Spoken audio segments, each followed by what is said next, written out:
The Jetsons was a great show, but actually had some really messed up moments that not a lot of people know about.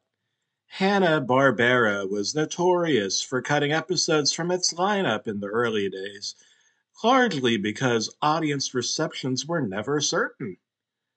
As for me, I make $2,000 a year and work at a pizza parlor for some fat Adolf Hitler looking man who will not even let me take the weekends off so I can buy pornography at the only store in town.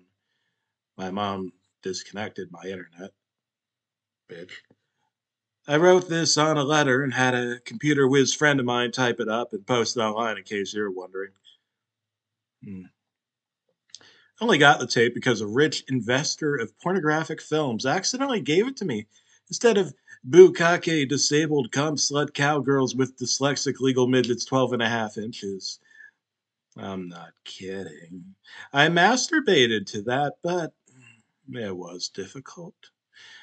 Now that I've gotten these important details out of the way, you should know something for once. There's an episode of The Jetsons that is unlike any other. Not because of how great it is, or how well written it is, it's neither, but because it completely changes the rest of the backstory to the entire show. It may even explain what will happen in the year 2013. Assuming it is 2013, it already happened. If it hasn't, it will. Watch out. And if it has happened, you already know that the future is a dire one because everyone is going to die in a terrible fire caused by George Jetson, who is a real man. This is the only Jetsons episode with a title card. The title card is shocking, horrifying even, because it's written in blood red letters and in a creepy font. George Jetson murdered his family in a trash compactor. George Jetson is seen speeding angrily through space traffic in his spaceship. If you haven't seen the show, George Jetson has a spaceship. He looks really angry, like he's 2 clicks away from crashing into traffic and killing himself.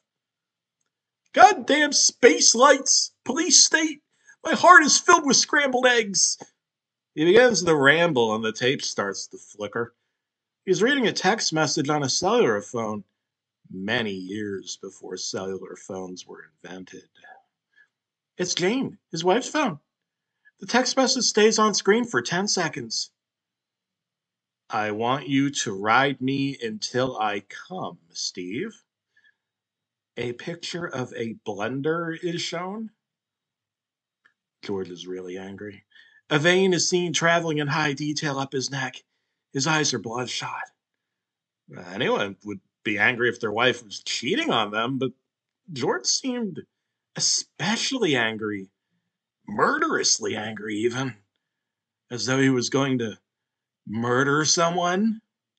Well, I had a feeling George was going to murder someone, and my feeling was correct. Later in the episode, he murdered his family. He slams open the automatic futuristic doors somehow. The robot maid approaches him and he tells her right off quick, "Shut the fuck up, you goddamn sack of nuts and bolts." "Well, I never," she replies. George Jetson starts dangling his ball sack over the robot, and robot human sexual activity is illegal in his space jurisdiction. The robot starts to cry and her circuits fry up.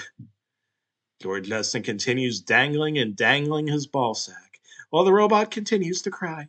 She catches on fire and starts running frantically around the building before George offers her some water. "I'm going to teabag all of you motherfuckers," he says. He punches her in the robot vagina, and she crashes through the window to her death. He teabags out the window for a full 6 minutes, and you can hear the voice actor giggling to himself, even though the animation never changes. And someone even walks in and asks him if he wants to order a pizza. His boy, Elroy, runs in, but slips on a comedic banana peel and slides across the floor. He teabags Elroy. Let me repeat that. He teabags Elroy. His nutsack is shown in high detail with huge scrotal marks from signs of years of teabagging random people. Elroy is very confused. Dad, I'm scared. George leads him into the kitchen after zipping his pants up and putting on a huge set of comedic sunglasses. I would have laughed, but the prior teabagging was too much for my funny bone, if you catch my drift. Here, son, try these space pills. George hands Elroy some pills which clearly say cyanides on the bottle. Dad, these don't look so good. Try 'em, George says. They're space pills. Elroy eats the space pills and dies. I was starting to think there was something wrong with George Jetson. As the coroners arrived and George teabags them, Jane comes in and George looks really upset.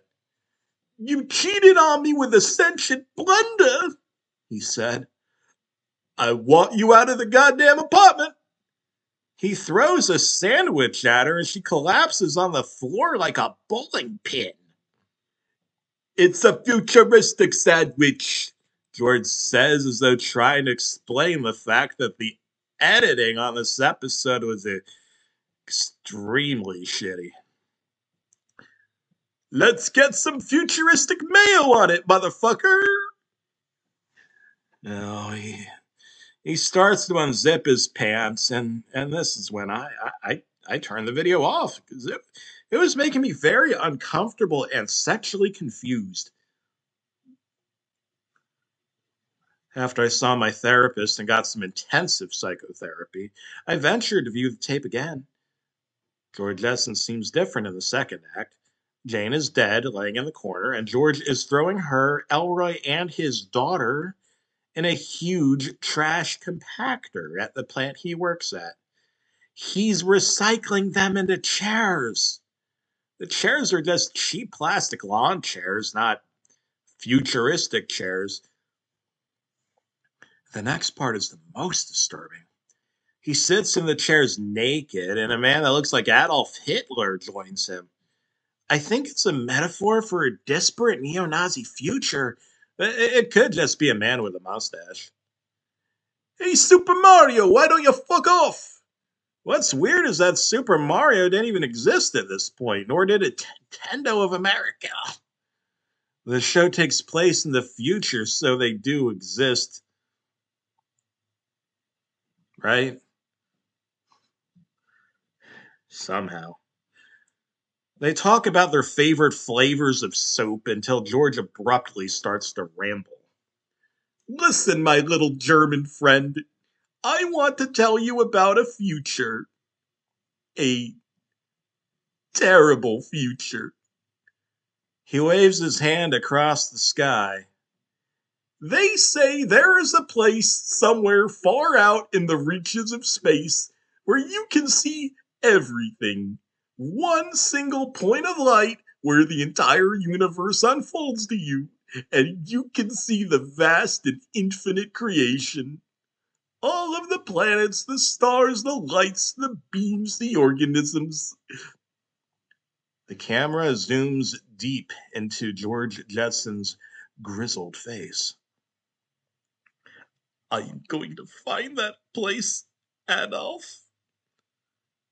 It zooms in deeper until the animation now resembles a human face. I'm going to find it. And I'm going to teabag the entire motherfucking universe!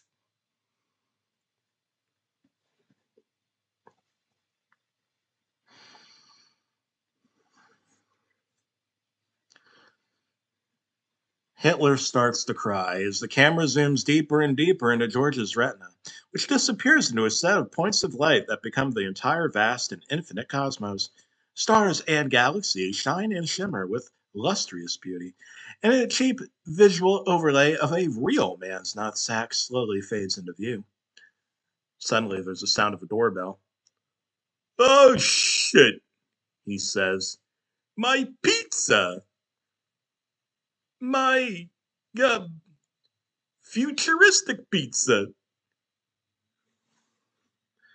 He gets up, and you can hear a lot of confusion as the pizza delivery man asks why his ball sack is out. There's a lot of yelling, crying, and even a gunshot is heard. A horrible shadow begins to envelop the screen. At first, I thought it was some kind of paranormal entity, but as it began to lower more and more, I realized what it was.